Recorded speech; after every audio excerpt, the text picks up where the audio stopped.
अस्सलाम वालेकुम दोस्तों, मैं डॉक्टर मोहम्मद जाफ़र शेख मुंबई कुर्ला से। मैं आपसे कोरोना डिसीज़, कोरोना की बीमारी जो अभी महामारी बहुत ज़्यादा फैली हुई है और जिससे काफ़ी लोग परेशान हैं, कई जाने जा रही हैं और कई लोगों की तबीयत ख़राब है, कोई घर में इलाज कर रहा है और रोज़ी रोटी के मामलात भी बहुत ख़राब हो गए हैं। सोर्स ऑफ इनकम भी काफ़ी कम हो गई है, काम धंधे लोगों के बंद हैं। तो उसके ताल्लुक से मैं कुछ बात आपको बताना चाहता हूँ जिसमें कोरोना से सेहत के बारे में बात बताना चाहता हूँ। कोरोना डिसीज़ के ख़िलाफ़ बात दरअसल ये है कि कोरोना भी एक्चुअली जो कोरोना बीमारी है, इसमें हमारे सबसे मेन दोनों फेफड़े, जिसे हम लोग बोलते हैं लंग्स, ये दोनों फेफड़े ख़राब हो जाते हैं और ये कोरोना वायरस उन दोनों फेफड़ों को ख़राब कर देता है, जिसकी वजह से निमोनिया या निमोनाइटिस जैसी बीमारी होती है। पेशेंट के दोनों फेफड़े में ताकत नहीं होती सांस लेने के लिए, जो हम खुद से सांस खींचते हैं, और जिसकी वजह से जितना हमें ऑक्सीजन हमारे बदन में जाना चाहिए उतनी ऑक्सीजन हमारे बदन में नहीं जाती, हमारे शरीर में नहीं जाती और पेशेंट को सांस की तकलीफ़ ज़्यादा होने लगती है। तो हमें सबसे पहले ये ध्यान रखना चाहिए कि हमें सबसे ज़्यादा ज़रूरी है हमारे दोनों फेफड़े ताकतवर रहे, ताकत रहे उनमें अच्छी तरीके से, उनकी स्ट्रेंथ, उनका पावर मेंटेन रहे और उन्हें सांस की तकलीफ़ ना हो, उनमें फेफड़े हमारे दोनों कमज़ोर ना हो। तो उसके लिए जो है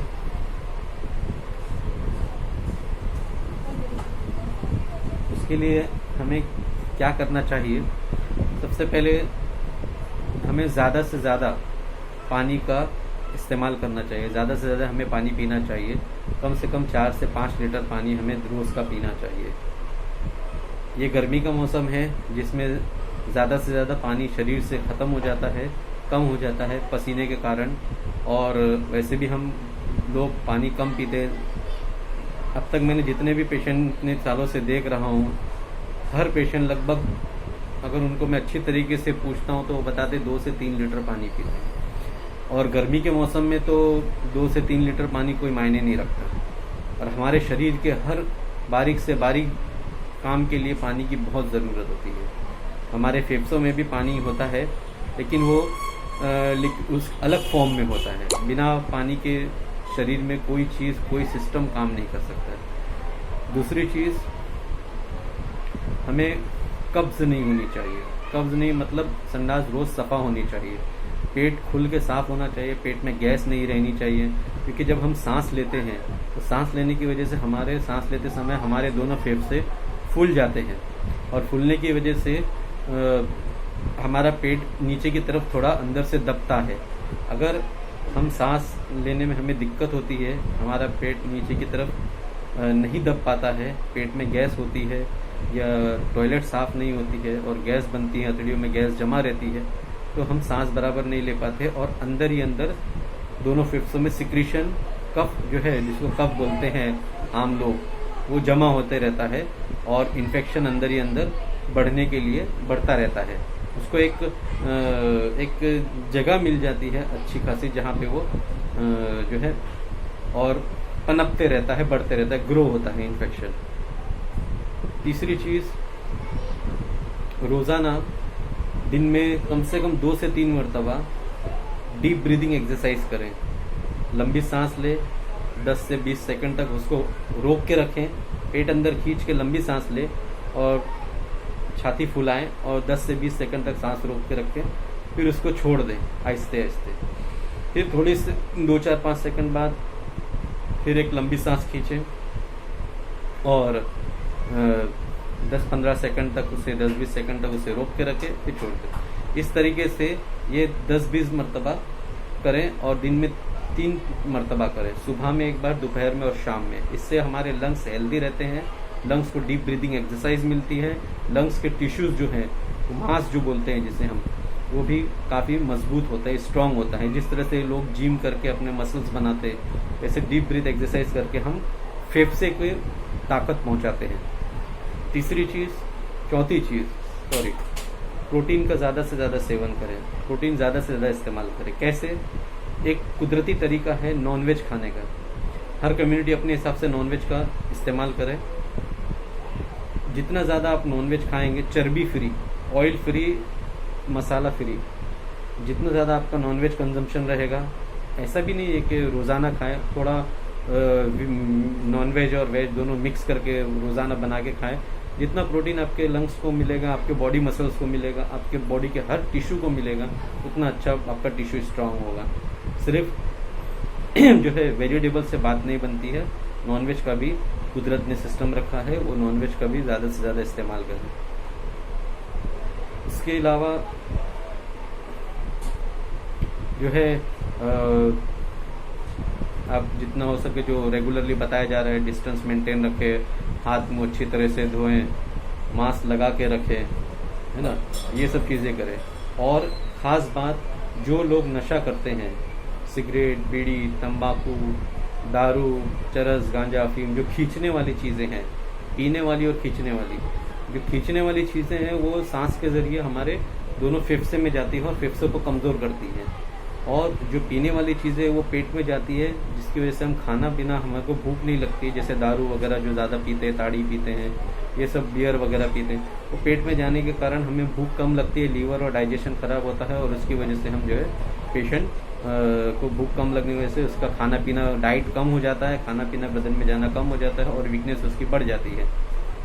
जो ड्रग्स खींचते हैं, चरस, गांजा, अफीम, चिलम या सिगरेट, बीड़ी, तंबाकू ज़्यादा इस्तेमाल करते हैं, कई पेशेंट मैंने ऐसे देखे हुए जो दिन में 3-3 बीड़ी के बंडल ख़त्म कर देते हैं।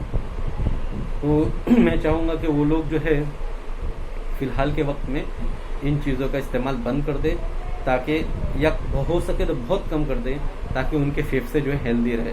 देखिए, अगर एक पेशेंट का, एक शरीर का फेफड़ा ख़राब होता है, जिसको कोरोना की बीमारी लगती है, तो वो दूसरों को फैलाता है, दूसरा तीसरे को, तीसरा, जैसे चेन बाय चेन चलता है, और इस तरीके से ये बीमारी, तकलीफ सब फैलते जा रही है।